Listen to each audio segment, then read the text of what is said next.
many children, he had abundant wealth, tall, handsome, beautiful, beautiful wife. His wife, in fact, was from the progeny of Yusuf alayhi salam. And some Mufassirin, they say that her name was Rahma, mercy. In a few instances, all of the livestock, all of the beauty, all of that health, all of those children were completely enveloped by Allah subhanahu wa ta'ala. And he remained in that state. For some ulama, they say 16, some 18, some 28. The most authentic narration is 18. For 18 years, you never heard Ayyub alayhi salam say, Ya Allah, I'm burnt out now. Have raham upon me. If he can remain steadfast for 18 years, by the way, the state was such for 18 years, and I love this story because all of the children, they've heard Shakespeare, they've learned about Shakespeare, and they know Romeo and Juliet. You haven't heard about Ayyub and Rahma. That's a love story. Because Rahma would go out for 18 years, and she would be the one who's the breadwinner for the family, while Ayyub was at home. She sold and she cut off her hair, sold it as a wig to be able to give food to Ayyub alayhi salam. Rahma once asked Ayyub, she says to Ayyub alayhi salam, Oh Ayyub, do you not miss the 60 years that we lived with children and wealth and greatness? Or are you content with the disease that you have now? Ayyub alayhi salam, he says, I wouldn't trade this disease for anything, because Allah subhanahu wa ta'ala once a day asks me, Oh Ayyub, how are you doing? That simple connection with Allah is enough for me to continue to remain steadfast on my path. The moral of the story, dear brothers and dear sisters, is you have to remain consistent. You have to remain motivated. And if you look for sources of motivation outside, you will never find them. The sources of motivation have to come from within yourself. There's a very famous narration that these individuals, they go to the grave of Salahuddin and they say, Qum Salahuddin, Qum. Stand, Salahuddin, stand. There's a poet standing. The poet says, how many times will you whip the grave of Salahuddin for the incompetence and laziness that the Muslims show every day? Stop going outside to look for that motivation. Until it comes from within yourself, you are not a motivated individual. Let me give you a precursor how I often, when people come to me and they say, I'm motivated, take out your phone, whenever, don't do it right now. Take out your phone, go into settings, go into display, and check how much time you spent on Instagram, Facebook, X, TikTok, etc., and you'll see exactly what you're motivated for. You're not motivated for deen. You're not motivated to learn. You're motivated to see what Kim Kardashian is doing in law school again. And I mean that with utmost respect. The problem is that we have failed to bridge the gap between the intellect then and the intellect now. As Sheikh Hakim Quick was saying very beautifully, there was a time when intellect was Islam. Algebra comes from the Arabic word of algebra.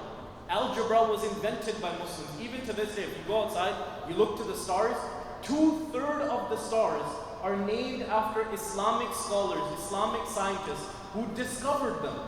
Where is this age of discovery? Where is this passion for intellect? Today, as Shaykh Hakim Quick was alluding to, the intellect, the age of discovery is tied with wealth.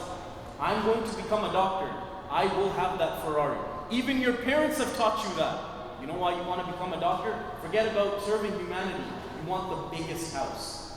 You need to take care of me once I'm older. Well, that's amazing, and you should take care of your parents. What happened to I want to be a doctor to serve the Ummah of Rasulullah sallallahu alayhi wa sallam? Where is that passion from amongst the children today? The message is simple, my dear brothers, dear sisters, mashallah. Continue to hold such gatherings. Continue to come interact with individuals, like-minded individuals. Pick their brains. Why are children, why are individuals not asking questions from tuyukh? I don't understand this. They'll ask questions. It doesn't matter how mundane the question is. Are tattoos allowed or not? Why not ask? If you go to Sheikh Google, it will give you 5 different inferences, and you'll pick the inference that you like, not what Allah has taught for you.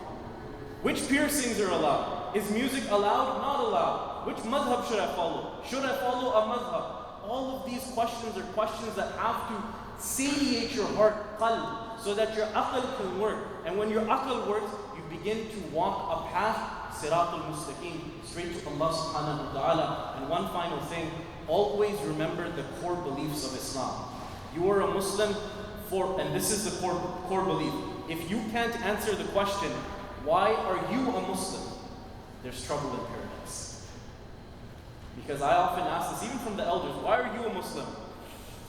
I'm a Muslim because, my parents became, maybe they're a little more, I'm a Muslim because I want Jannah. Others, I'm a Muslim because I don't want to go into Jahannam. Those are causes. What makes you a Muslim? What drives you every day to wake up for Fajr, if you wake up for Fajr? What drives you to wake up a few minutes early and pray Tahajjud? What drives that?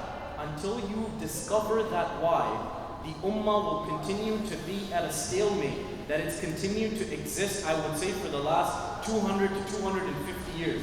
The age of discovery, the age of innovation, the age of rahmah, the age of helping others, simply for the sake that that individual, like me, recites La ilaha illallah Muhammadur Rasulullah. One final hadith from Bukhari and I'll take my leave.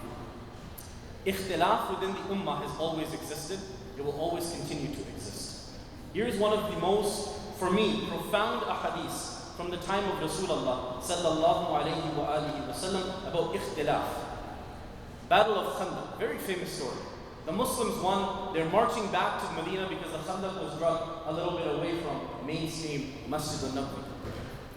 As they're coming back, Rasulullah sallallahu alayhi wa sallam, he says, I'm going to take the quickest of the warriors, the camels and those on leading on horses, and we're going to go to Banu Quraza. Read Asr when you get to Banu Quraza. Everyone understands